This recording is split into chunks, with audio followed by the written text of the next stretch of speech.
Hi, today we will talk about how to fix your problem or that problem you have on your Facebook app.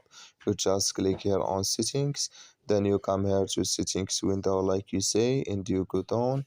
You click here on apps, then you come to next window here or apps window, and you just go down here to looking for Facebook app here, and this is window. You click here on Facebook, then you come to next window here, app info window like you say. You just click here on for stop, then you click here on OK, and you click here on storage, then you come to storage window. You click here on clear cache, then you click here on clear data, and you just turn off your Wi-Fi and turn on it, and it's going to work with you. So that's all now. You just follow these ways and it's going to work with you.